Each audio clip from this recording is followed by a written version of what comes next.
good opportunity to field a couple of questions. I'd actually like to ask the first one, and some of you who maybe have kind of a keen eye, you might notice on the bass drums that there's kind of a funny looking chrome object on top of it, which happens to be a rear view mirror. And Tom, what's the deal?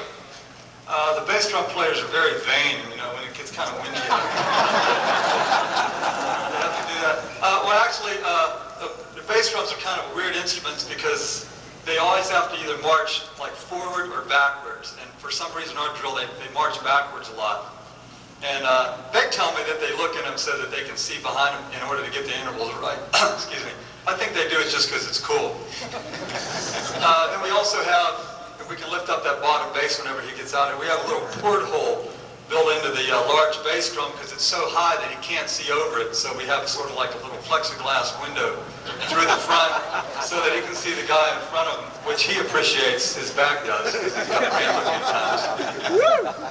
But the patches are actually for muffling because the drums ring wide open, sort of like a timpani does, if you don't have any muffling. So each one has graduated muffling according to the size of the drum so that you get the note length about correct. That's really what the muffling's for. And the mirrors are for the visual thing, and that's about it. Okay, great. Any questions? We can field a couple real quick.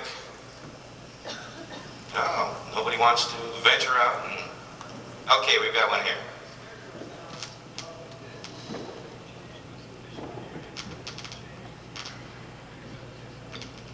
Well, the snare drum sounds right now, they're minus their scoops. We have sound projectors that we do use on the field because we're trying to cut down some of the volume in here. It's you'll notice whenever we do the show that they're going to have a tendency to pretty much drown out a lot of the other drums just because there's 10 of them and it's indoors. Outdoors, that's not the problem. Outdoor, we're trying to get a little bit drier sound. So we have like taped up the ends of the drums. And we have a little extra muting even on the top head to try to get a little bit crisper sound. There's been a trend, at least in most of the corps, to carry less snares than we are. A lot of lines are carrying 7 around there. We're carrying 10. And the volume number, I mean the actual numbers just creates just a little bit different sound than everyone else has. So we're trying to approach the same sound as far as amount of rattle, amount of ring and whatnot, so that we sound pretty close to everyone else, even though we have more people. One more.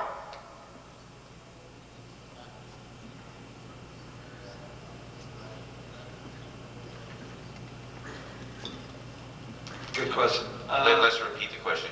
Yeah, the question is like a lot of timpanis only have 2 wheels, and then you have the pedal. Our timpanis have a third wheel. Timpani have a third wheel in the back that hooks on that you can either take off or put on. And it also raises the temp up a little bit. It makes it kind of face forward. A lot of temps will sit like this, and so the sound kind of goes back over their head rather than forward. So it does 2 things. It makes it a lot easier to carry them as far as wheeling them around, and it also does change the projection. But that was Yamaha's design. We didn't do it on purpose to try to help projection. It just does. It's a good question, though. Time for one more. Make it a good one. Something hard, something Jay's got a I question. can answer.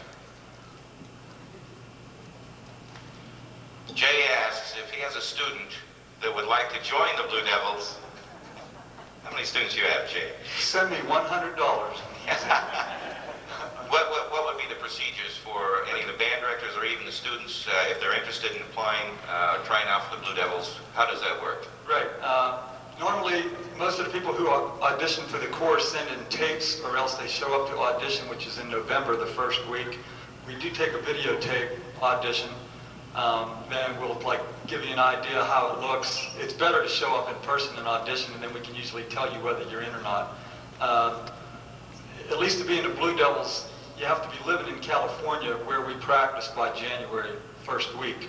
So most high school people are pretty much ruled out. So just about anybody who's in high school, who's in the line, lives locally to where we practice. Everybody else is either college or older, that type of deal. So if anybody does want to march, we have had people, and do have people from Texas. Ricky, raise your hand. Blood, where you at? Homegrown. We've had some other people from Texas in the corps. It is possible to make it into the line from any state in the country. But we recommend that you be at least 18 normally in order to move out to California. Great, thank you. Okay, one second.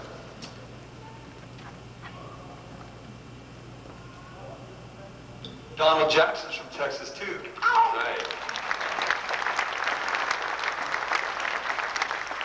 He just made that up because I think he wants you to clap for him. That's all. He's really from Mississippi. I know many of you are going to be attending the Nationals in Madison, Wisconsin. They're going to be held on the 15th of August at Camp Randall Stadium. The individual competitions, which really are just tremendous, the kinds of talents and ability levels that you see in an individual level, all of that competition happens on Wednesday, and that's at the University of Wisconsin Music Building. So if you are up there a little bit early, be sure to check out the individual and the ensemble competitions. And then along with that, on Thursday and Friday, there's going to be a DCI Band Directors Seminar. There's going to be 6 sessions that will be run by some of the top instructors of the DCI corps. There's going to be 2 in the morning on Thursday, 1 in the early afternoon, and then you're free to go, of course, to the quarterfinals. And there's also going to be then on Friday 2 sessions in the morning, 1 in the early afternoon, and then semifinals. If some of you are interested in that seminar, I will be around at the end of the clinic, and I can give you a little bit more information on that. But it looks like it's going to be a tremendous competition. Last year was a great competition, and Madison seems to be a perfect place to hold it. For your information, the next year will be in Kansas City, and it will be around the same time, about the middle of August. Thank you, Tom. This has been great. Okay, we're getting ready to roll here. If you guys will pick them up, we're going to do a few warm-ups because they tried playing the solo without warming up the first time, and I don't think it worked quite as well as we wanted. While they're hooking up, I'd like to thank a few people who not only just made this thing work, but has made our whole year work. Most of them from Yamaha, and a lot of them are here. Fred, for one, who's given us a lot of support straight through. Jay, who's just been, the right-hand man as far as calling up and asking questions and helping stuff out. Jim Coffin, for sure, has been totally great. And also Steve Edelson, who helped us with our electronic stuff and advice there and getting that whole thing happening. For you guys, thanks a lot. This one's for you, as they say.